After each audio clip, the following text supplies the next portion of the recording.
प्यारे बच्चों, आज हम लोग पढ़ेंगे क्लास 10th केमिस्ट्री के चैप्टर 4 में इम्पॉर्टेंट टॉपिक्स कार्बनिक यौगिकों का नामकरण। कार्बनिक यौगिकों का नामकरण मुख्यतः हम दो प्रकार से पढ़ते हैं। पहला है रूढ़ पद्धति और दूसरा है आईपीएसी पद्धति। रूढ़ पद्धति का दूसरा नाम है समान पद्धति। रूढ़ पद्धति वह पद्धति है जिसमें किसी भी कार्बनिक यौगिकों का नाम छोटा होता है और वह जहाँ पाया जाता है, जहाँ उसका उद्गम स्थान होता है, जिसे संश्लेषित किया जाता है, उसके आधार पर दिया गया है। जैसे मीथेन है, मीथेन को मार्स गैस कहते हैं क्योंकि यह दलदली स्थान पर पाया गया है और दलदली को बोलते हैं मार्सी प्लेसेस, इसलिए इसे हम लोग मार्स गैस कहते हैं। मेथिल एल्कोहल को कास्ट एल्कोहल कहते हैं क्योंकि यह लकड़ी के भंजक से प्राप्त किया जाता है। फार्मिक अम्ल फार्मिका नामक चींटी से प्राप्त किया गया था, इसलिए इसका नाम फार्मिक अम्ल पड़ता है। दूसरा है आईपीएसी नाम, international union of pure and applied chemistry पद्धति। इस सिस्टम के अनुसार हम किसी भी कार्बनिक यौगिकों का नाम लिखते हैं। इनके तीन भाग होते हैं, मूलाक्षर, पूर्वलग्न और अनुलग्न। मूलाक्षर को वर्ड रूट कहेंगे, पूर्वलग्न को प्रीफिक्स, अनुलग्न को सफिक्स बोलते हैं। मूलाक्षर में हम लोग किसी भी कार्बनिक यौगिक में उपस्थित कार्बनों की संख्या को देखते हैं। पूर्वलग्न मतलब प्रतिस्थापी समूह, यानी किसी भी कार्बनिक यौगिक में कौन कौन से प्रतिस्थापी समूह जुड़े हुए हैं। जैसे आपका एल्किल ग्रुप हो गया, इसको आर ग्रुप भी बोलते हैं। एल्किल में CH3 group, CH3 CH2 group, phenyl group, chloro group, bromo, iodo group. उसके बाद है आपका सेकेंडरी सफिक्स दो प्रकार का, primary suffix, secondary suffix. Primary suffix यह कार्बनिक श्रृंखला में या कार्बनिक यौगिक में कार्बन के बीच उपस्थित बंधों की संख्या को बताता है।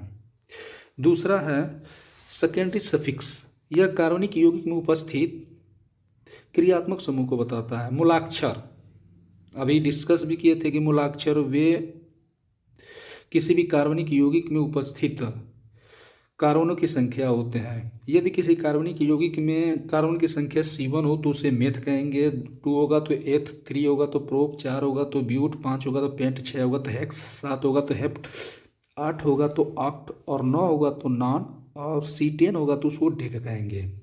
और भी होते हैं, बस आप लोग को 10 तक ही बस जानना है। उसका पूर्वलग्न ऊपर बताया भी है कि पूर्वलग्न का अर्थ होता है कि जो मूलाक्षर से पहले लगे उसे हम लोग पूर्वलग्न कहते हैं। कुछ एग्जाम्पल भी दिए गए हैं, methyl, ethyl, propyl, chloro, bromo, iodo, nitro, hydroxy group सभी पूर्वलग्न हैं। अनुलग्न के बारे में बता चुके हैं कि अनुलग्न जो होते हैं वो मूलाक्षर के बाद लिखे जाते हैं। यह प्रथम और द्वितीय दोनों प्रकार के होते हैं। प्राथमिक अनुलग्न वे अनुलग्न होते हैं जो कार्बनिक यौगिक में उपस्थित कार्बनों के बीच बंधों को बताते हैं। द्वितीय अनुलग्न वे कार्बनिक यौगिक में वे समूह होते हैं या जो क्रियात्मक समूह को प्रदर्शित करते हैं उसे द्वितीय अनुलग्न कहते हैं। यह प्राइमरी सफिक्स के बाद लिखा जाता है। कुछ इसमें नाम दिए गए हैं, जैसे कार्बोक्सिलिक समूह, इसको सेकेंडरी सफिक्स में ओइक एसिड कहेंगे। SO3H को सल्फोनिक एसिड, CHO को अल लिखते हैं लास्ट में, कीटोन को ओन लिखते हैं, OH को आल लिखते हैं, OL, NH2 को एमाइन, C+O NH2 को एमाइड, इसको भी एमाइड ही कहेंगे। ईथर को ऑक्सी पढ़ते हैं, COR को OH पढ़ते हैं। अगर कार्बन कार्बन के बीच डबल बॉन्ड हो तो उसको इन पढ़ेंगे, अगर कार्बन कार्बन के बीच में ट्रिपल बॉन्ड होगा तो उसको आइन पढ़ेंगे सेकेंडरी सफिक्स में। उसके बाद है आईपीएसी नाम लिखने की विधि, एलिफैटिक हाइड्रोकार्बनों का आईपीएसी नामकरण विधि। सर्वप्रथम कार्बन श्रृंखला में लंबी श्रृंखला का चयन करते हैं जिसे जनक हाइड्रोकार्बन कहते हैं। दूसरा है कार्बन श्रृंखला में कार्बन संख्या उधर से लिखते हैं जिधर से पार्श्व श्रृंखला को कम स्थान मिलता हो। तीसरा है यदि 2 या 2 से अधिक प्रतिस्थापी समूह श्रृंखला में जुड़े हो तो अंग्रेजी के उन्हें अल्फ़ाबेटिकल ऑर्डर में हम लोग लिखते हैं। चौथा है आईपीएसी नाम में अंक और अंक के बीच कामा का चिन्ह और अंक और शब्द के बीच में हाइफन का चिन्ह लगाते हैं। जब एक ही समूह को दोहराया गया हो तो उसके आधार पर निम्न शब्दों का प्रयोग किया जाता है। जैसे 2 टाइम्स लिखा गया तो उसको डाई, 3 टाइम होगा तो ट्राई, टेट्रा, 5 होगा तो पेंटा, 6 होगा तो हेक्सा, 7 होगा थेप्टा, ETC ऐसे लिखते जाएंगे। अब एल्केन का IUPAC नाम पढ़ेंगे तो इसका रूल है वर्ड रूट प्लस एन, यानी एल्केन, एल्क में एन जोड़ देंगे तो एल्केन बन जाएगा। यहाँ एग्जाम्पल कुछ दिए गए, इसको आप लोग नोट डाउन कर लीजिएगा। दूसरा है यदि प्रतिस्थापी समूह जुड़े हो तो अगर प्रतिस्थापी समूह जुड़े होते हैं तो उसको पहले प्रतिस्थापी समूह को लिखते हैं, उसके बाद मूलाक्षर को लिखते हैं, एंड देन क्रियात्मक समूह को लिखते हैं, यानी double bond, single bond, double bond, triple bond हो तो इस तरह हम लोग लिखते जाते हैं एल्केन, एल्कीन और एल्काइन में। कुछ एग्जाम्पल देंगे, इसको आप लोग सॉल्व कर लीजिएगा। उसके बाद है किसी भी कार्बनिक यौगिक में एक क्रियात्मक समूह उपस्थित हो तो उसका IUPAC नाम कैसे लिखेंगे। तो रूल इसका है, पहला वही रूल है कि कार्बनिक यौगिकों में सबसे लंबी कार्बन श्रृंखला का चयन करते हैं, दूसरा कार्बन श्रृंखला में कार्बन संख्या क्रियात्मक समूह की ओर देखते हैं तथा वहीं से नंबरिंग चालू करते हैं। यदि कार्बनिक यौगिक में CHO समूह, कीटोनिक समूह, कार्बोक्सिलिक समूह या एमाइड समूह उपस्थित होते हैं तो उस कार्बन से कार्बन संख्या लिखते हैं और उसको गिनते भी हैं। यदि किसी कार्बनिक यौगिक में 2 या 2 से अधिक प्रतिस्थापी समूह जुड़े होते हैं तो उसे अल्फाबेटिकल ऑर्डर में लिखते हैं। मान लीजिए मेथिल हो या एथिल हो तो पहले हम लोग एथिल को लिखेंगे, उसके बाद हम लोग मेथिल को लिखते हैं।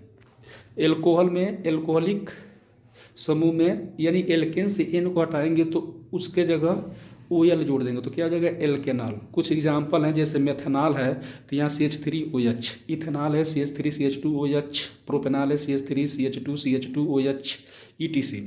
एल्डिहाइडिक समूह, एल्डिहाइड वे होते हैं जिनमें क्रियात्मक समूह CHO जुड़ा होता है, उसे एल्डिहाइडिक कहते हैं।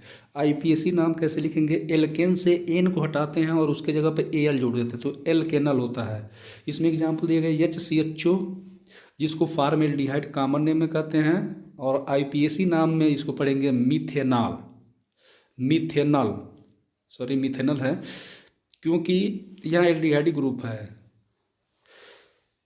दूसरा एग्जाम्पल है एसिटल्डिहाइड CH3CHO, इसका IUPAC नाम है इथेनॉल। इसी तरह से हम लोग IUPAC नाम लिखेंगे और इसको आप लोग प्रैक्टिस कर लीजिएगा, इससे क्वेश्चन हर साल पूछे जाते हैं। Thank you for watching.